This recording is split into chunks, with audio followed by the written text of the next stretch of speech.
जहां 60% आबादी मुस्लिम वोटर हो, वहां पर 40-45 हज़ार से वोट से पीछे होना बहुत बड़ा क्या संकेत दे रहा है सर? कुंदरकी से बीजेपी आगे है, जो कि बहुत सरप्राइजिंग है, क्योंकि कुंदरकी में तकरीबन 60% वोट मुसलमानों का है।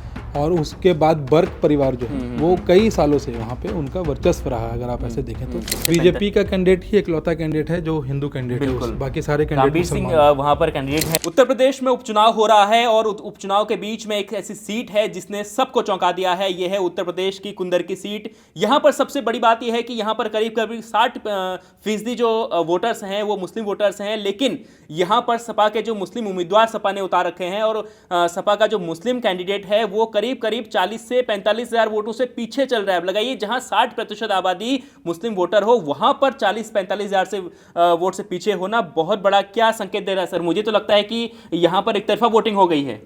देखिए, उत्तर प्रदेश में 9 सीटों पे आपके उपचुनाव हो रहे हैं जी, जिस पे अभी जो ताज़ा स्थिति है वो ये है कि बीजेपी 6 पे आगे है और जो सपा और उनके ये हैं वो 3 पे आगे हैं। ये इनमें से 9 सीटें जो थी उनमें से 5 सीटें बीजेपी के पास ही थी, 4 सीटें समाजवादी और इनके पास थी।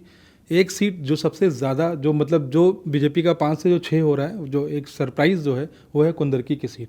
कुंदरकी की जो सीट है वो संभल का जो लोकसभा ये है कॉन्स्टिट्यूंसी उसके अंदर आती है। संभल से जियाउर रहमान बर्क जीत के आए थे। उनके दादा की जब मौत हुई थी शफीकुर रहमान बर्क की, तो वो लोकसभा लड़े और वो जीत के आए, तो वो एमएलए वाली सीट उनकी खाली हो गई थी। कुंदरकी से बीजेपी आगे है, जो कि बहुत सरप्राइजिंग है, क्योंकि कुंदरकी में तकरीबन 60% वोट मुसलमानों का है।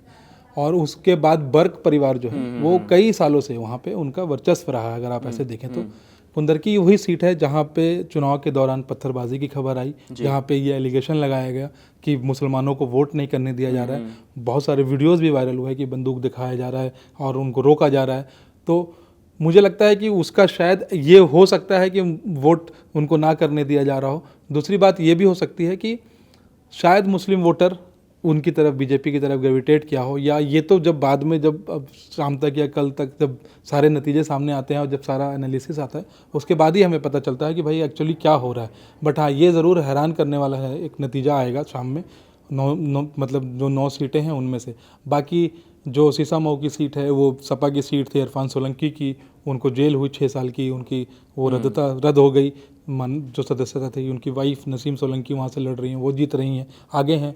कटेरी से भी ये आगे हैं और करहल से भी समाजवादी पार्टी के जो हैं वो आगे हैं, क्योंकि ये सब सीटें समाजवादी पार्टी की थी। खैर, गाज़ियाबाद, ये सब सीटें बीजेपी की थी, बीजेपी वहाँ से आगे है, तो वो कोई बहुत ऐसा अचंभा करने वाली बात नहीं है। बट हाँ, कुंदरकी बिल्कुल सर, मोहम्मद रिजवान चुनाव लड़ रहे हैं यहाँ पर सपा की ओर से और करीब वो 40 से बीजेपी का कैंडिडेट ही इकलौता कैंडिडेट है जो हिंदू कैंडिडेट है, बाकी सारे कैंडिडेट रणबीर सिंह वहाँ पर कैंडिडेट हैं बीजेपी की ओर से और वो यहाँ पर आगे होते हुए दिखा रहे हैं। रणबीर सिंह दिखाइए, जहाँ पर 60% मुस्लिम आबादी हो वहाँ पर एक हिंदू कैंडिडेट को करीब 40 से 45 हज़ार की बढ़त मिलना, ये तो बिल्कुल वो डन डील है। वो जीत गई, मतलब बीजेपी कुंदरकी की सीट जीत बिल्कुल। और एक संभल में एक बड़ा मसला भी चल रहा है जो शाही मस्जिद को लेकर, उसके बावजूद भी वहाँ पर सर बीजेपी के पक्ष में वोट गया। मतलब देखिए, ये लाइक आई सेड कि ये सब एनालिसिस की चीज़ें हैं कि कितने वोट पड़े हैं, लेकिन हाँ ये ज़रूर है कि जो बैकवर्ड वोट था, जो बीजेपी ने मिस कर दिया था लोकसभा में, जो बीजेपी से छिटक गया था, वो 100% बीजेपी के साथ फिर से वापस आया है इस चुनाव से। तो मुझे यही संकेत मिल रहा है। बिल्कुल। कल जब यहाँ पर 20 तारीख को वोट डाले गए थे, उस दिन भी यहाँ पर इस सीट पर बहुत बड़ा बवाल हुआ था। अखिलेश यादव ने कई आरोप लगाए थे समाजवादी पार्टी ने।